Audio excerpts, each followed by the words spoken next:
amount of time with me and still does teach me all the things, or Remax and Equity Group. One of the first things I said to him when we were in his office, and we're masked up and we're looking at what's going to happen as I transition that to become my office. And I said, Kyle, I can't even see your office because there is so much paper, piles and boxes and all sorts of stuff. And I don't know, you can answer this, Kyle, but I kind of threw a gauntlet at you, I think, and said, so, I've been an entirely paperless agent for 6 years, going on 7 years now.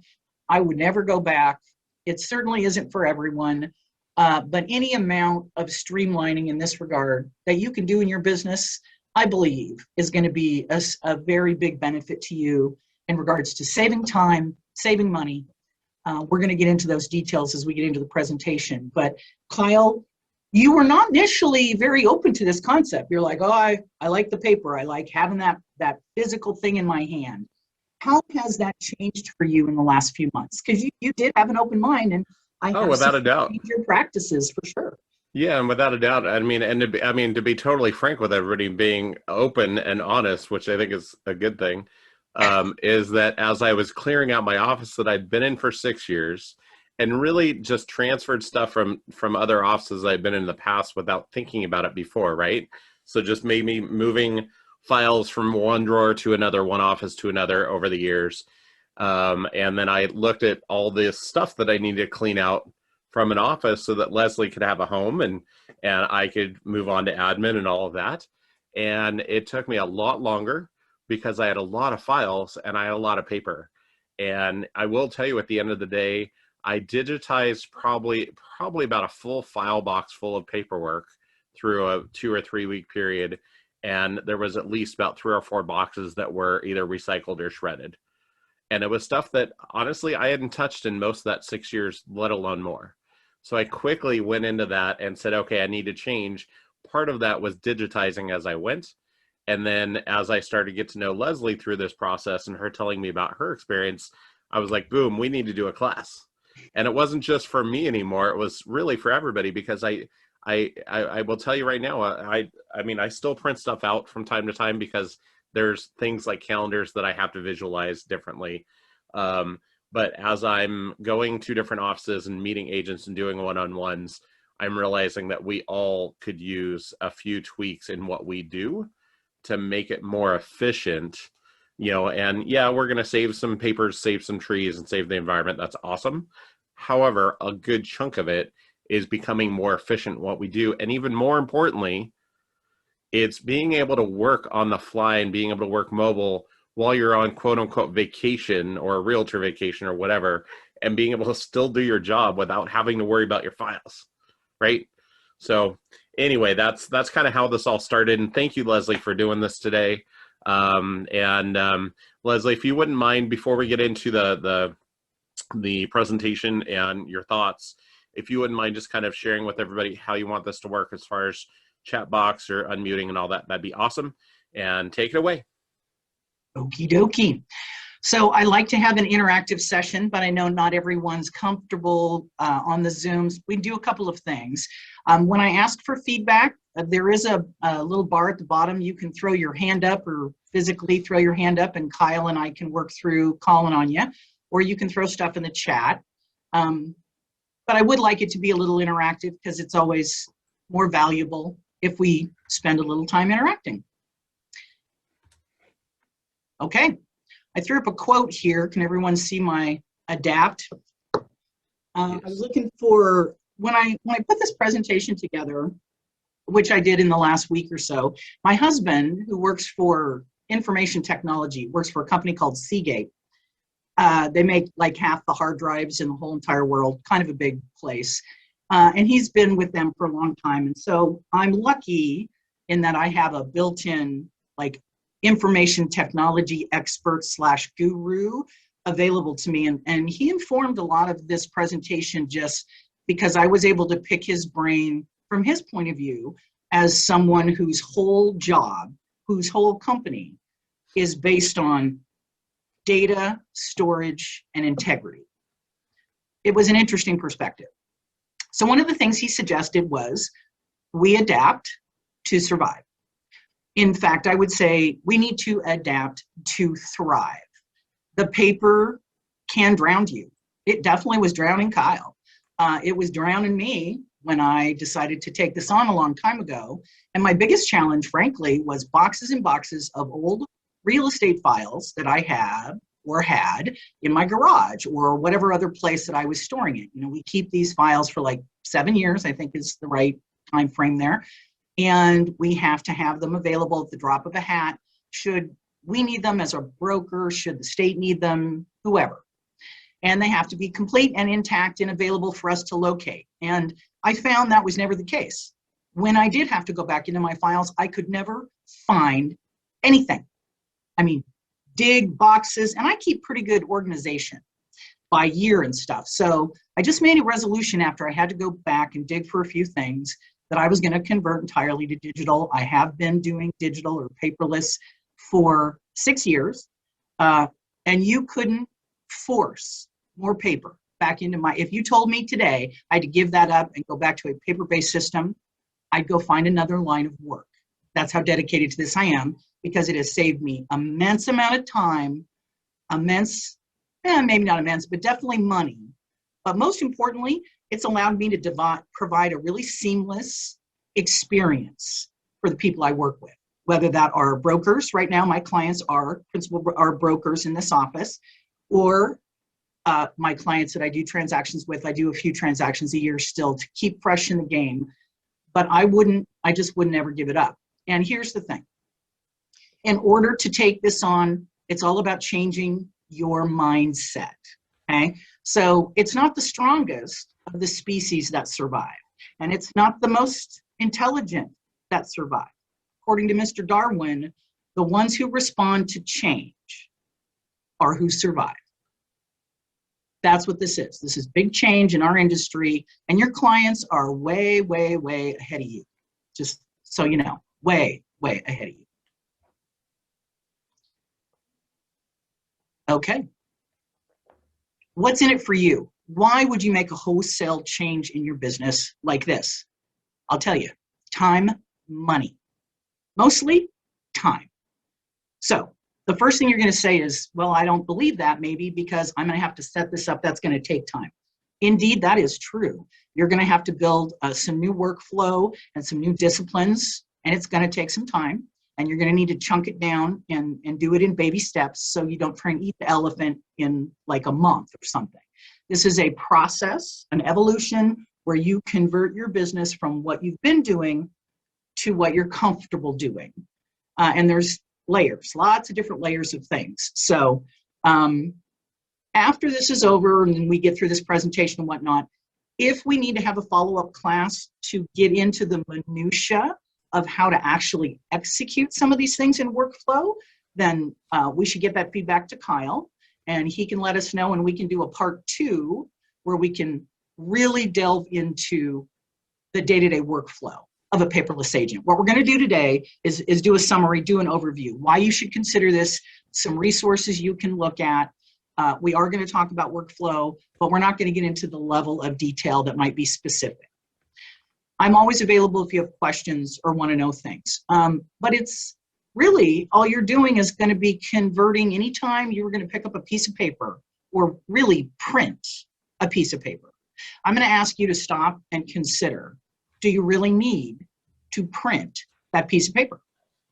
Or can you keep it in another way where you can find it later, really easy, and you won't need the security we think we get from paper?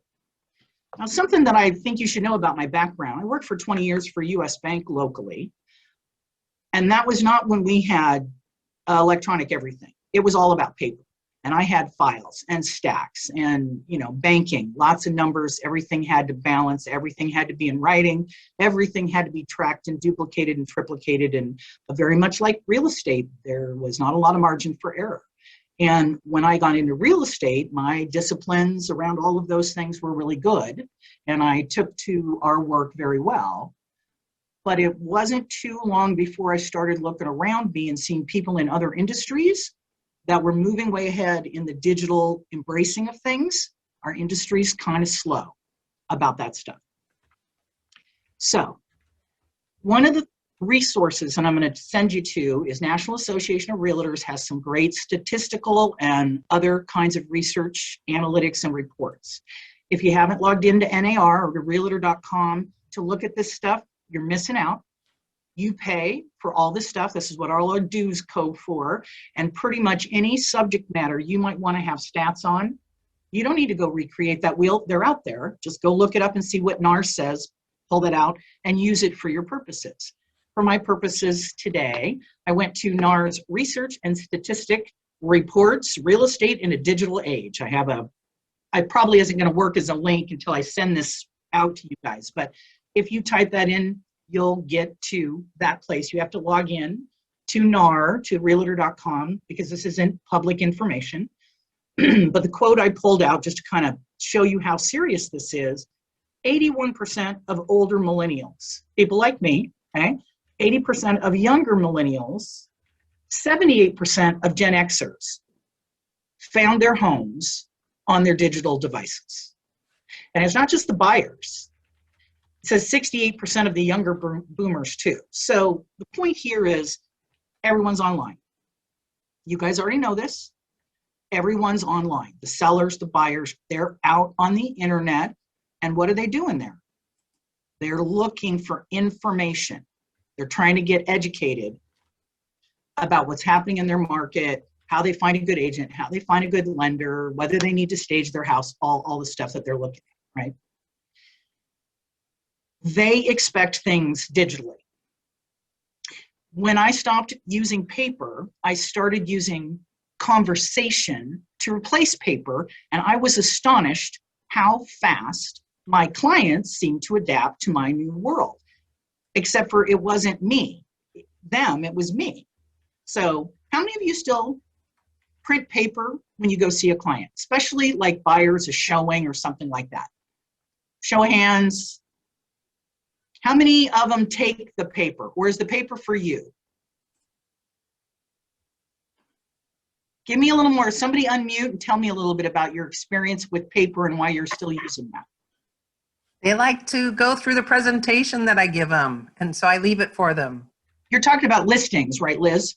Yeah, CMAs, market analysis, stuff like that, marketing plan. And the stuff that you're printing out, Liz, I know Liz, so I'm gonna assume here, is the higher end quality stuff, not 200 pages of stuff that they're never gonna read. Right, no, it's smaller, it's small. Right. Yeah. Okay, so less in volume, higher quality. Correct. Anybody else? What are you using paper for, especially with your buyers? I'm curious about that. I used to always print out a client full or whatever, and I'd have them in my hands and I'd give it to them, and they don't want it. They're using their digital device to look at everything. So now whenever I'm in the field showing property, I mean, and I gotta say it's 95%. It doesn't matter their age, it doesn't matter their culture, it doesn't matter their income level. None of that stuff matters. Everyone is feeling that if they aren't using their device, they're behind. And certainly there's going to be some people that haven't embraced this, but the majority is way, way out in front. Let me ask. Go ahead. I still take a printout of the listing to showing. I need to know where the lockbox is. If you're showing 3 or 4, it's easier just to have it in my hand. Yeah. And then I can also research, is there air conditioning? I can have a quick look. Yeah, it says there is. Let's go look for the thing. Let's go look for the compressor. So I feel like I still refer to that paper printout a lot during a showing. And I did too. And Liz is saying, yep, she did too. And so again, these are all areas, suggestions of things you can and can't do. I have to say, printing out buyer stuff when I was doing showings was probably the hardest thing I gave up on. And what finally convinced me to do it is I ask them all ahead of time now. I never used to do that, but I now, as a routine matter, of course, will say to my client, hey, we're going to get together and do this showing thing. Do you want me to bring some paper copies of the information so you can make notes, or would you prefer to do it digitally? And when I ask that question, for me, like 80% of my clients go, oh yeah, we don't want the paper, we'll just do it digital. Now, I'm not talking about a listing presentation or a marketing piece that I want to leave and make an impression, But it's funny, I'm going to say that one of the things we all do is we assume other people are like us. So you might want to print them for your benefit because that's how you roll. Nothing wrong with that. But I'm going to encourage you to work in asking your clients, how do they want it? I'm assuming you're already asking how they want communication, right? So I ask my clients right up front, and we set some rules. I said, if you have an urgent thing and you need me, I would appreciate it if you don't email me, because I might not see that as quickly. If you really want to get a hold of me and it's timely, I'd prefer you give me a phone call or send me a text message. And then I will ask the same of them. So you tell me, what's the best way to get a hold of you? And we kind of set up rules of engagement as far as communication goes, so that we aren't chasing each other across different mediums. Does that make sense?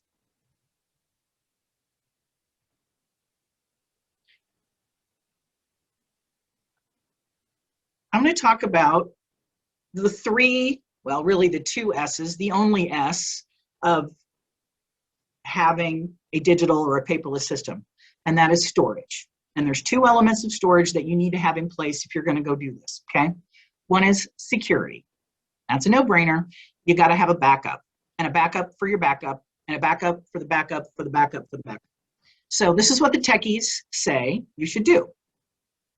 3 copies, 2 separate devices, and one of them is off-site. You have a 3-2-1 plan. That's what you're seeing on the screen. 3 copies of your data. You want to regularly back up the data. There's lots of ways you can do that. You can get an external hard drive, plug it into your machine once a week, like clockwork, 10 o'clock every Friday morning. I plug in and I run my backup. And if I don't, I have nightmares of my computer crashing and not having my last week's worth of work. I need another copy. So I have actually 2 external hard drives. Because my husband works for Seagate and he can get all that stuff, I back it up on 2 different devices separately, not at the same time.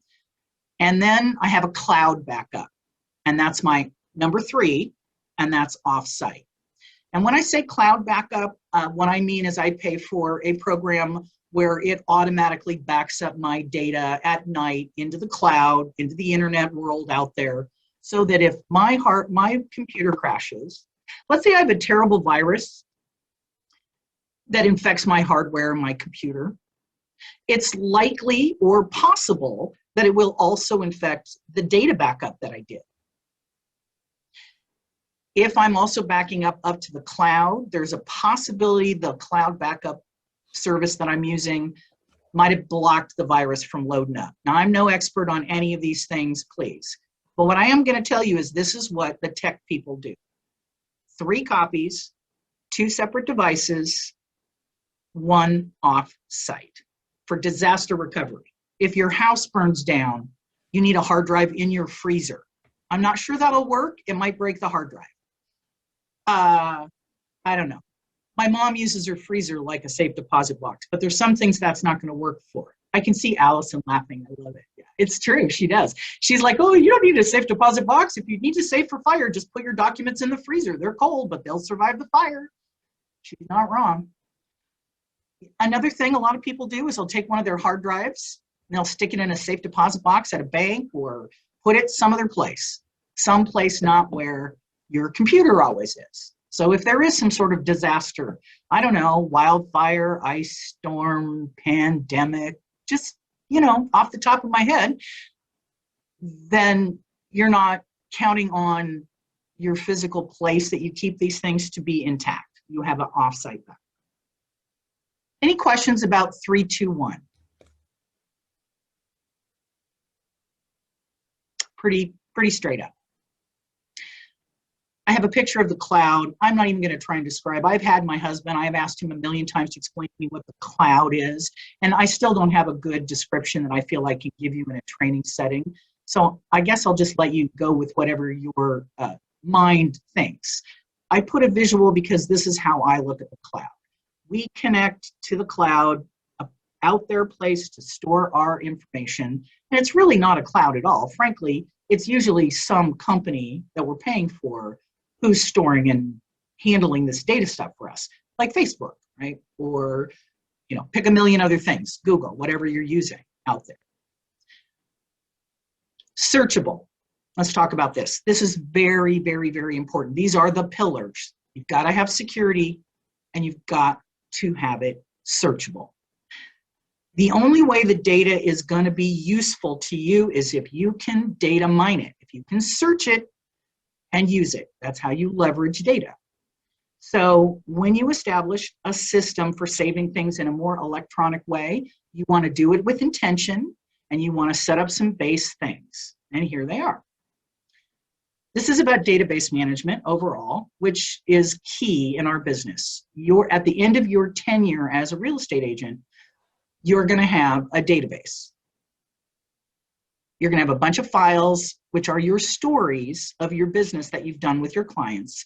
And if you could digitize most of that as you go through the process, when these clients reach back out to you or you reach back out to them and you need to pull their file and you need to refresh yourself on what was going on in their life 8 years ago when you sold them that house, it's going to be super helpful to have all this in place because you're going to be able to remember their kids' names and their dogs' names and their birthdays and anniversaries. Anything else that you logged in will still be there and you can search it. Find me Mr. and Mrs. Tom Jones file. Boom, there it is. And if you've put the data in, it'll be right there when you go look for it later.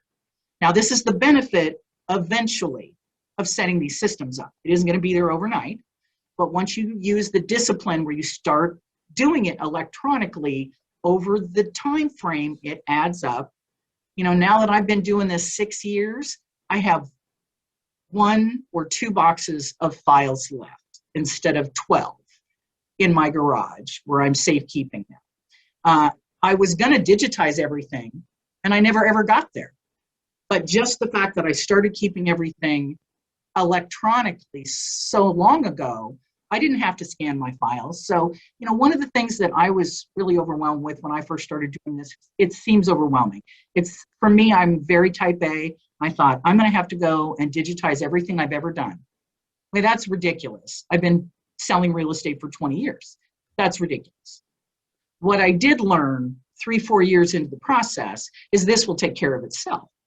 I will eventually be fully digital when I have had this in place in my business long enough. So I encourage you not to look at this as something you need to run out and make happen, you know, right away. Baby steps. Another thing that's important when you're setting up your searchable system is that you establish some sort of file naming protocol. And this is for you. So this is when you go back in, you know how to label stuff, you know how to find it, it's organized. Find a protocol and stick with it. It'll make your life so much easier. And when I say protocol, do you know what I'm talking about? Like have a format that you use to name stuff and have file organization within that that makes sense to you. Use alphabetizing, use names of clients. I like to use addresses on a lot of stuff because everything to me on the file goes back to the address and the people, but the address is the anchor. So whatever works for you, set up a system and use it, perfect it as you use it, and just be diligent about entering this data as your deals are progressing. And one of the things you're going to find, this isn't about data entry at all. This is about keeping everything you get in a digital way. So right now, I can tell you that pretty much all the documentation I get is already digital. I get preliminary title reports. Those are digital. I get loan approval letters, all digital. Everything that comes is digital. So I ask you, why would you print it all out and stick it in a paper file? What actual value or benefit is coming there? Maybe there is one for you, and that's the way you're going to do business, and that's fine. But if you plugged into this class, you're going to give us an hour of your time, you're obviously considering what it would look like to not do that.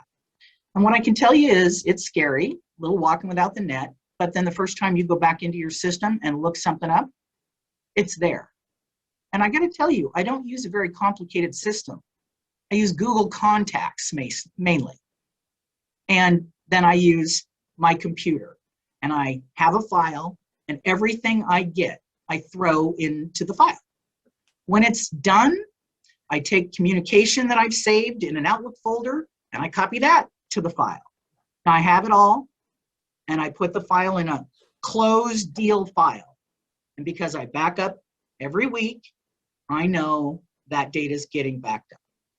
Worst thing that's going to happen is I'm going to lose a 1 week segment of data that I have to rebuild from my emails and stuff. Any questions at this point? I feel like I'm. I was going to throw out, if you don't mind me picking back on your last comment there, Leslie, is that for all of you guys, you're putting your files and your especially transaction pieces into Paperless Pipeline, which is the company's filing system.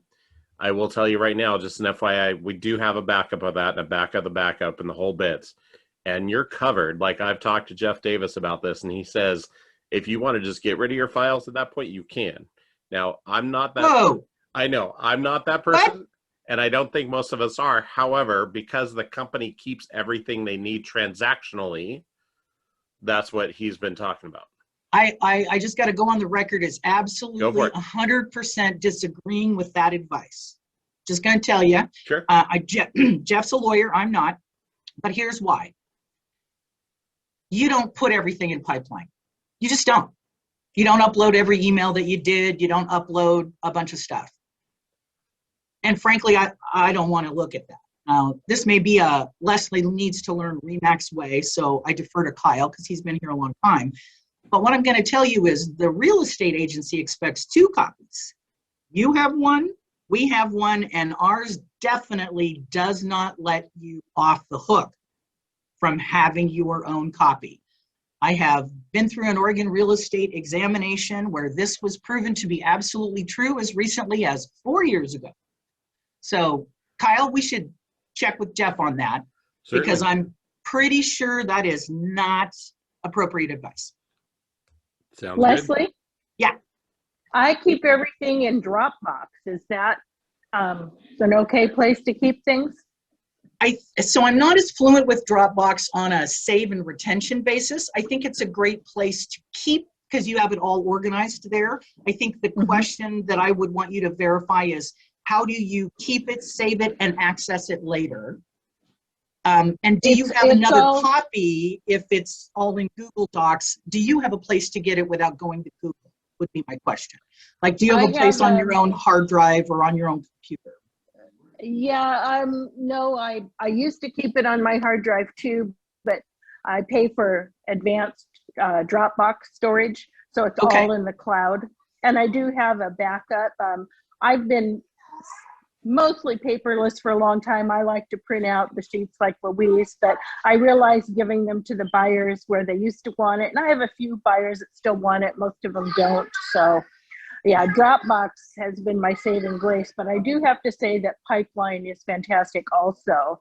And I keep the emails in I switched to Google and pay for the enhanced Google, which is more secure, and keep all my emails there. Can I ask, do you know how much that cost you? I'm just curious what, I pay, it's per person, and my daughter and I are a team, so it's $12.20 a month for the 2 of us. I added my grandson because he's an IT major and he helps me when I get into trouble. So then it's $18 a month. It's worth every penny. I spend money to make my life easier and more secure because I know a lot of agents, they keep cutting expenses. Well, then you pay it in taxes. So I feel any tool that helps me is a benefit. And I got convinced from Kara to switch to Google and my grandson and get away from Outlook. It's been really good. Yeah, I'm a Google user for, there's the Google group, there's the Apple iUser group. That pretty much dominates most of what's going on. But I do have to say, and this is probably from my banking days, I am a big control freak. I like stuff right on my hard drive. If I can't get to the internet, if I can't get to the cloud, I still want to get to my stuff. So this is a Leslie thing. I think what you're doing, Rosemary, is fine. And I think any amount of money like that that you're paying is invaluably well invested. No question. Yeah, I love Dropbox because I can access it anywhere. I put personal stuff like travel documents and stuff in there. I can access it on my phone, my cell phone, and desktop and laptop because I'm real mobile. So, and yes, well, that's the other thing is if you're putting it in a bucket like that, you can get that at that bucket from everywhere. That may not be the case if you're like with me. When I keep my files on my hard drive on my computer, that does not necessarily make them available when I'm out in the field. Also for me, I rarely part from my computer because it has everything on it. Right. So and it's all about how we use our tools. Right. And because I have a desktop and a laptop at the office, I needed access to both because there was a time when you could talk to each other, the computers, but that got cumbersome and you don't have that anymore. Yeah. So Dropbox, and I know Google Docs does similar, but Dropbox has been my go-to situation. Yeah, Dropbox is a lot more secure in general, I think. And if you pay for the advanced backup I did. stuff. Yeah. Awesome. Hey, Leslie, I'd like to piggyback on something you said. I've been doing real estate for 50 years, and the one thing I've learned over the years is you have to adapt to all this technology, and I'm trying. But one of the things that I've learned over the years is you never, ever, ever give your business to somebody else. You always keep access your files to yourself. If you want to share them, that's great.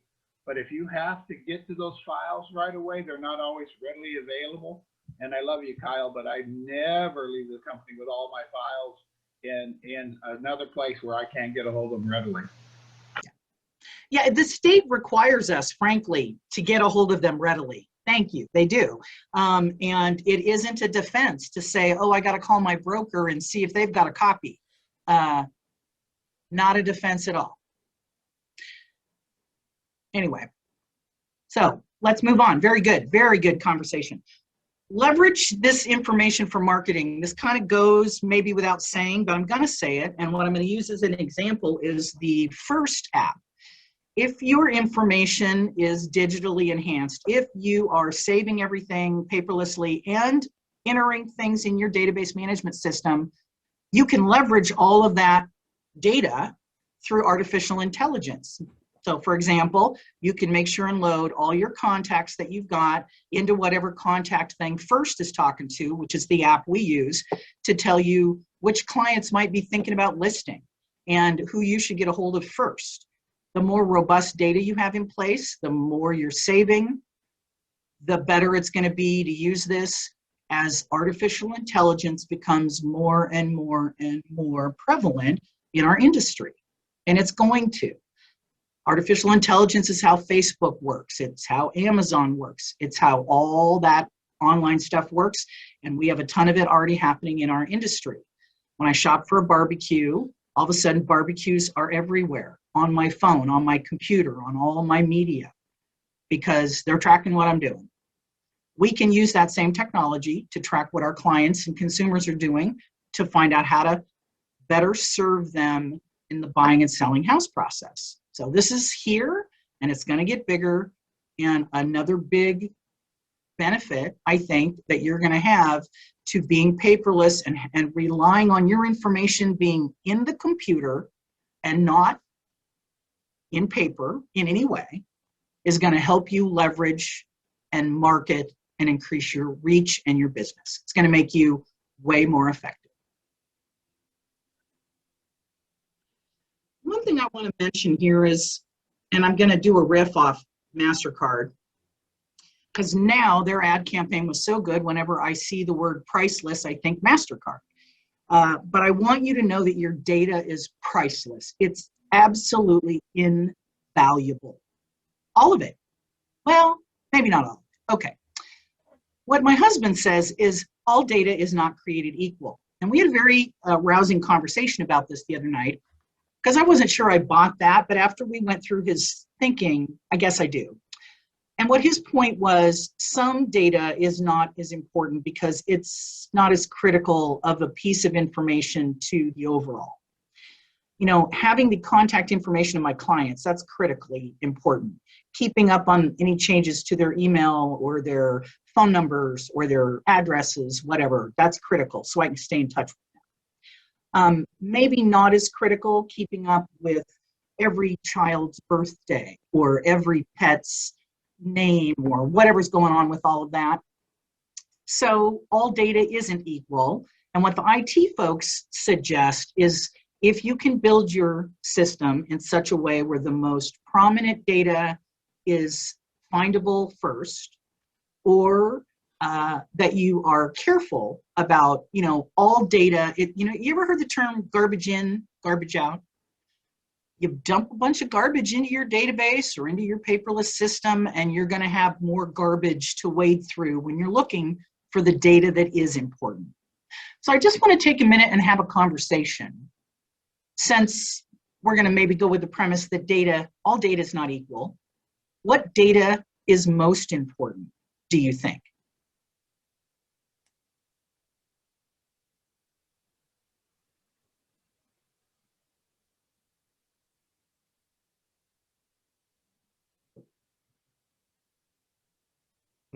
Crickets. On a personal level, I feel that the data of the relationship, how you connect, what interests you share, children, that kind of thing, grandchildren, that's most important. And in the real estate aspect of it, the transactional, I actually like to remember, what was it about the house that stood out? Was there a major issue that we had to contend with? Were there repairs that the buyers were meant to do when they became the sellers, and did they do it? Did they do them? Those details. So I feel like we have to have a broad spectrum of information. I love it, Louise. You're pretty much segueing right into my second point here, which is money or anything really can't replace the stories your file tells. So I was just saying maybe the kid's birthday isn't the most important thing. Maybe it is. Every deal we do, every transaction we do is a story. It's a life story for one of our clients. And they're all going through some generally big life-changing event. We're managing the transition of an asset that they have. It's a huge obligation and responsibility that we are undertaking for our clients. We do know their story. We get very deeply involved in their personal relationship because it's residential real estate. And that's personally why I don't think we'll ever see us not being a part of the equation. If it was all business, they wouldn't need us, but it's not, because our clients are going through big changes in their lives when they buy and sell homes as well. And so the story that develops as you develop your relationship, I agree with Louise. I think this is, some of that is priceless. And what makes it priceless is how you connect it. And I think that she nailed that. You know, on some of my files, I actually write a little summary when I close them. I try to, you know, loved working with these folks, great kid, fun dog, they like the outdoors. You know, I kind of do a little, because I may not remember the details of that stuff. But I am like you. I do remember every house. It's a weird thing. I'll usually have a picture of the property. I'll stick my note right by like the listing photo, because that's what I connect and remember, even years later. But I do have to say those summary notes and keeping that, and then having all that. I mean, I do a digital summary. I throw it in like a Word document and save it and throw it in the file. It's, when I open it, it's just electronic instead of paper. But capturing that information, it's critical. It's what may set you apart from the other agents that are interviewing for the job. I think the other thing is, I read a statistic last night when I was doing some updates for this off National Association of Realtors, and it said like 43%, and this was from 2020, 43% of people still get a referral and how they pick their agent. They ask friends and family. And then the other number that I thought was pretty interesting there was like 26% use the same agent that they did before. And we should get that number up for sure. But together, that's over 60% of the clients that are either using the same agent they had, or they're getting a referral from friends and family. So this story thing is how you build a relationship and a rapport and continue to try and leverage that and bring value when you're not in a transaction together. So they'll come back around and work with you the next time this happens, that you will be top of mind. Having all your stuff digital makes it a whole lot easier to execute all of the marketing that goes with this. You have to learn maybe how to do it another way, but it makes things faster. The other thing is, we were talking earlier about adapting. One of the great things about being paperless or being digital is that because it's all out there electronic already, it is so easy to pull your material and manipulate it and personalize it for the next client, for the next broker, for the next situation specifically. I have a template, I have all my stuff in there.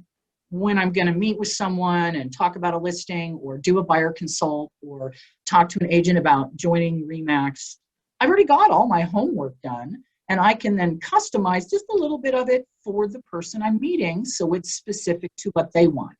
And for me, that's how I like it. I don't want you to go through 27 pages of standard stuff. I want you to tailor our meeting to what's important to me. Don't waste my time. I don't know if we have a wave to say something or a wave goodbye, but I think Gary was waving goodbye. Does anybody have any thoughts that they want to add to this concept about your files or telling stories? Leslie, I think that writing the letter is a great idea. I haven't been doing that. I do download like buyers books and sellers books onto my hard drive and Dropbox, because you're right, I can tailor them and it makes it so easy. And RE/MAX has a lot of those things and they update them every year. So, you know, so I keep the old one so I can go back and look. But yeah, it saves a lot of time and energy. It's sort of, I mean, it's not really having canned response, but it kind of is. You have a few things set up for scenarios you do all the time, working with my sellers, right, working with my buyers. I mean, my favorite one that I probably have in place that I've done now paperless for a while is directing my buyers on home inspection stuff. I love it.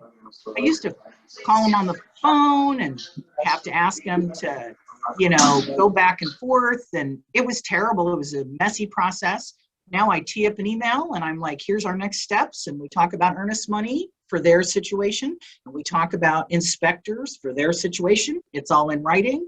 I can easily lay out links or referrals to other places, you know, for them to go and figure out who they want to hire to do a home inspection, and then communicate all that back around. Used to be lots of phone calls and take a lot of time.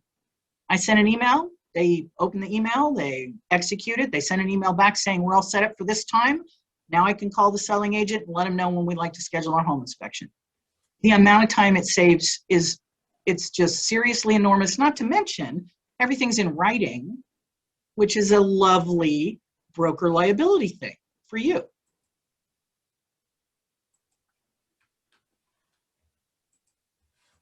Let's talk a little bit about workflow. We have about 15 minutes and I want to wrap this up so we can have some discussion before we're gone. As I mentioned early on, workflow. You're going to have to change your workflow in order to embrace a paperless or digital world. And I have 3 suggestions for this. Number 1, change your habits with intention. I have a book recommendation, Atomic Habits. I have this listed in the lower part of the slide. We'll send this out today after the meeting. A guy named James Clear has written this book. I love this book. Just someone recommended it to me probably at R4 during the convention at RE/MAX. I have read it a couple times. I have it bookmarked and I will keep using it. And basically his whole point is when you have to change something that is so automatically ingrained, you have to come up with a plan to how you're going to do that. Because when you get busy or when you are having to deal with personal life issues or when life's just closing in on you and you're in survival mode, you won't do it. You'll revert back to what's safe and what you know in order to push through this and have the discipline that you need to set this up as your regular life work thing. There's going to be times when it's going to be hard to adhere to it and you're going to feel like, I want to go back to my old way. But I'm going to just encourage you to do what you can to get through that difficult time and then catch back up and keep doing your paperless discipline again. It will eventually become completely your habit. Seek out best practices. There are a ton of agents who have been doing this. A ton. I'm sure we have other agents in our offices. I'm sure several of you are already doing this. There's a lot of great ideas out there. Talk to other agents, talk to me, talk to Kyle, talk to other people that you meet in other industries that are leveraging a paperless world. It's all around us, and there's best practices to be gleaned from other industries as well. People in insurance, people who do banking, people who do financial planning, attorneys, they're all embracing this digital file thing, and like us are all very concerned about risk management, liability, and having access to all of this information in an easy way when we need to. So, and because everything you're producing is digital, that makes a lot of sense, you know? You're producing digital copies of contracts and digital signatures, and everything you get from our supporting partners is digital. It makes sense that instead of printing all that stuff, to keep it in a place that you might never need to look at it, that you've got a digital management system so you can take that print step out of your world. The other thing I'm going to suggest is you need to keep an open mind. This is going to be a big change if you decide to go down this road. And so when I say it's going to be big, I mean in your head, it's going to be big. We like the stuff that we know. It makes us feel safe and comfortable. When we exit out of that place and we try and develop a new habit, it is uncomfortable. It's supposed to feel like that. You're supposed to feel like, I don't know if this is okay. But I'm going to challenge you to have an open mind, and I'm going to challenge you to find a way to determine if it is in fact saving you time or money or just stress in general. One of the things that used to cause me an enormous amount of anxiety was the visual of all of that paper. I like things to be clean. I know it's out there and it's safe, but I don't have to look at the pile of files or open my drawer and see a pile of files. So keep an open mind. Talk to other people, find out what's working, and then try and intentionally establish a system that will work for you.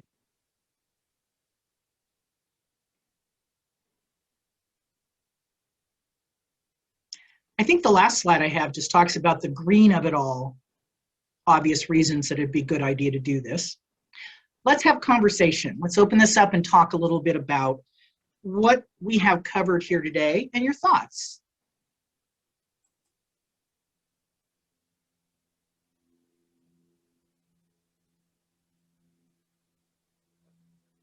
So Leslie, I'm going to throw one question out to you because you had mentioned it earlier on about this being kind of baby steps, right? Mm-hmm. And I know I think it'd be great to do a follow-up class, probably about a month or so, with some more of the minutia, the details on how people can do that. But if everybody were to want to jump off this ledge today, or bridge, or diving board, whatever you want to call it, I still see it as a ledge because it's a little scary. What are one or two things you think would be those first couple of baby steps that everybody could do in the next couple of weeks? Good question. Number one baby step right on this slide. Don't print it if you don't need it. Every time you hit the print button, stop yourself and ask, why? Why am I printing this? Just stick a Post-it note right up on your computer near the print button. Why? It will be powerful. And if you can't come up with an answer, I mean, Kyle, you and I kind of did it back and forth like this. And I do have to say, I'm surprised how quickly you embraced it. After our first couple conversations, I definitely got the impression that you might try some paperless stuff, but you weren't going to give up, the security of the boxes and stuff. It seems like you had a bit of a change in that attitude. So I don't know, maybe you can explain what's the psychology there that for you, the willingness to not print it or to rethink that instead of just doing it? Honestly, for me, it was easy as, and it says easier said than done, right? But easy said as far as I do think when I'm hitting the print button, because in that past, it's become, hey, I need to print that out so I have it for record, or so I can look at it later, or whatever it might be. And I think between this and also, I mean, over the years, hearing so many times, the fewer times that you would touch anything, the better, right? Oh, So whether it's something in my inbox or something somebody sends me or whatever it might be, I quickly decide, number one, is this something I really need to even deal with? Is it something I need to deal with but later? You know, and then at that point, I save it electronically till I need it. And then even more importantly, if I do say, hey, this is something I could use, I'm so used to in the past printing stuff out that now I do ask myself, do I need to print it? And I'd say 90% of the time, probably closer to 95, Yep. the answer is no. So then I quickly realize, okay, where do I want to store this, right? Right. And it goes back to that filing system that we can talk about on the follow-up. So, which, by the way, side note, is not your computer desktop, right? And I can't tell you how many times I've worked with agents, everything's saved to the computer desktop. Not a good idea. You will lose stuff. It's not searchable. I've never been that way, thank God. desktop shortcuts. You're talking about desktop like shortcuts, Yeah. or putting just everything in the desktop instead of having a filing system. Correct. Yeah. So the other day, I started with my new computer 4 months ago when I started at Remax, and I have a pretty anal filing system I've used for years and years. And I had to organize my files in alphabetical order on my desktop because I couldn't find anything. And I had too many now, and now I have to have it in alphabetical order so I can actually locate what file I'm looking for. Whatever organization works for you, embrace that. You don't need to use somebody else's process, but you do need a process here. And I kind of agree with what Gary was saying. I mean, it's different strokes for different folks, but if you want to know you have control, at least one copy of your 321 ought to be local, something you can get access to without the internet, with just power. And I don't know why I would say that, because frankly, if we don't have the internet, you can't execute anything. You have to get in your car and drive. Oh no. But this is the key. Don't print it if you don't need it. Just question yourself. That's the automatic habit you're looking to break. We all just automatically print stuff off that we think is important because we are going to need it later, or we're going to read it or whatever. And frankly, for myself, I now find that I have the 3-time rule. The first time I think I want to print something, I don't, and I kind of run it through my head. Why do I want to print that instead of saving it electronically? And then I save it electronically and put it in its place, so I feel good that it's there, it's saved. If it's still bugging me, I'll print it out. And usually for me, I'll print things that I need to make notes on, because part of how I process stuff is I like to write it down. So if you're a write it down thought processor, you're not going to give up paper. I don't give up paper. I mean, I have like 4 of these notebooks cruising around. I got paper everywhere. I got a smaller one for the stuff that I do every day on top of my computing device. There is a place in my workflow for paper. It's generally not paper I print. It's generally more me dumping stuff out of my brain into this. But maybe your workflow requires you to have like the listing information or the whatever, the buyer's information for the house, because you like to write stuff down and that's how it flows for you. I'm not suggesting you break workflow that's working, but I am suggesting that you take a look at every time you go for the print button, whether or not that's a habit or you really need to have that item printed. I think the other thing I would encourage you to do is take a look around your office or wherever you keep your stuff. If you have a sea of papers that you have never looked at again, you are a strong candidate to start down this path. You don't need to be 100% digital, right? This is not a black and white world. Go gray. Digitize the stuff that makes sense, that works for you. Don't put yourself in a place where it has to all be digital, because you won't do it. Don't do that to yourself. It doesn't all have to be digital. Figure out what should be digital for you. But yeah, the printing thing, people.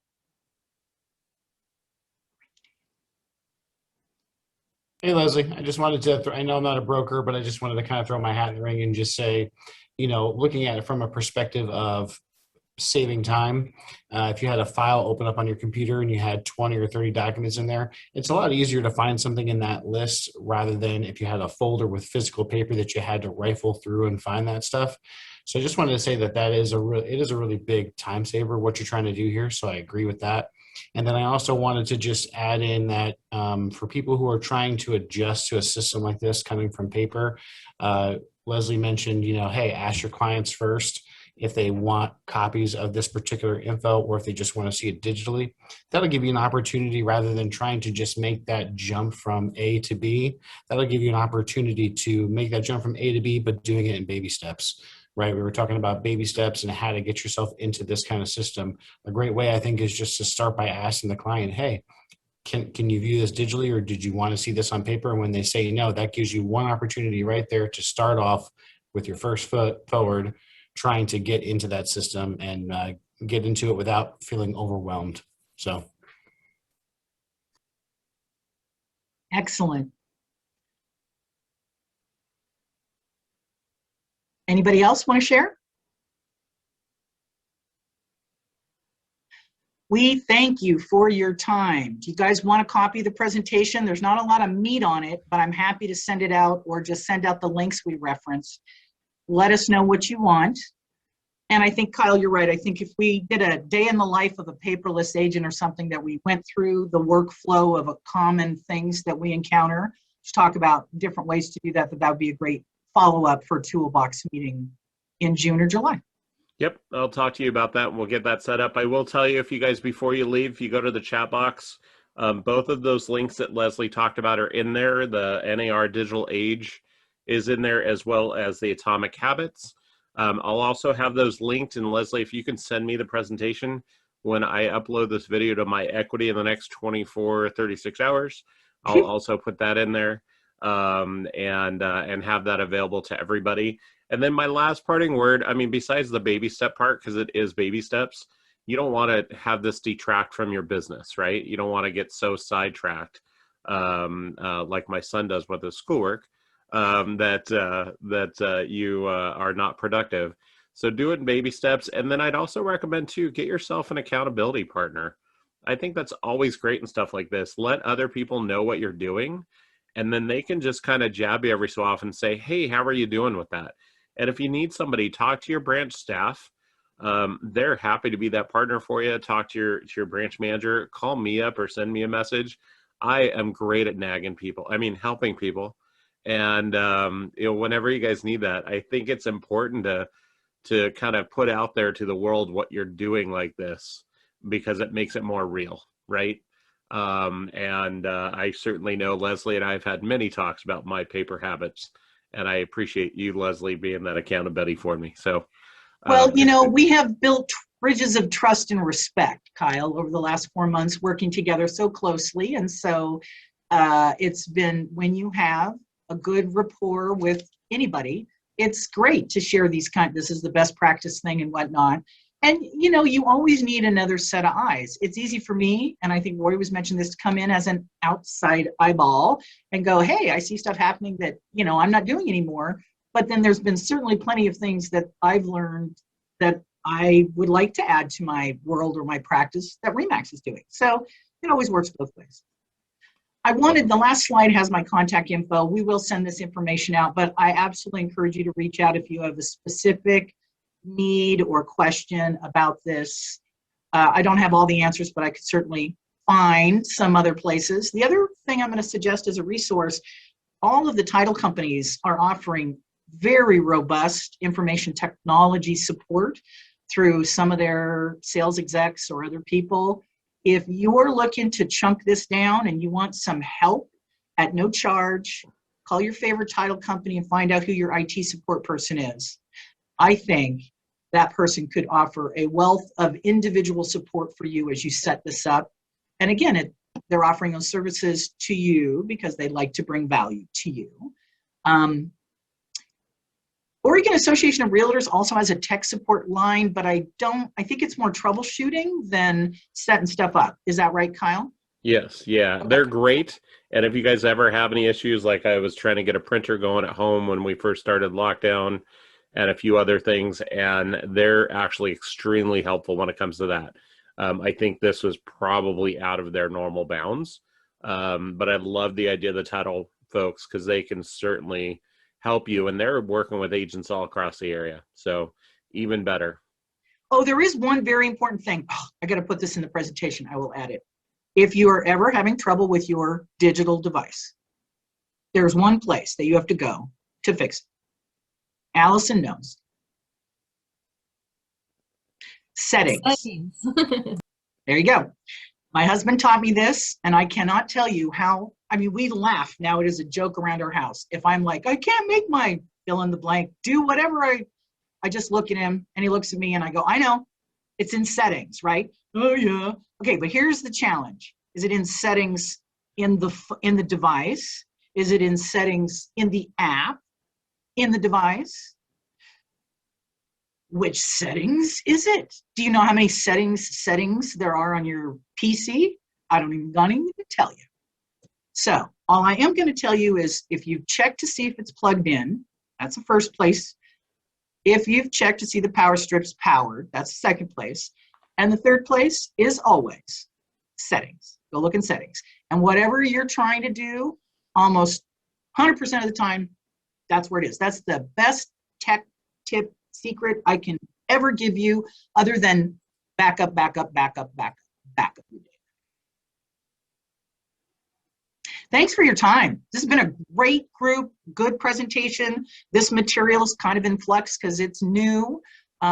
We'd love feedback on how we can make this section better, more valuable to you. And yeah, we definitely will need to do a follow-up. Thank you, Leslie. And one last thing is, if you guys, when you see this stuff in My Equity, if you start realizing you're doing something that would be good to get out to everybody as far as a good best practice, throw it in My Equity, throw it as a comment. Let's help each other out.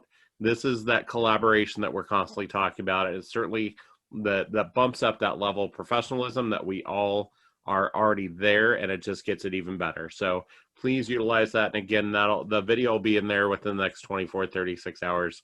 Technology is wonderful when it works, right? So we'll get that in as soon as I can. You all have a wonderful afternoon, wonderful day. And again, thank you, Leslie. Great job. Later.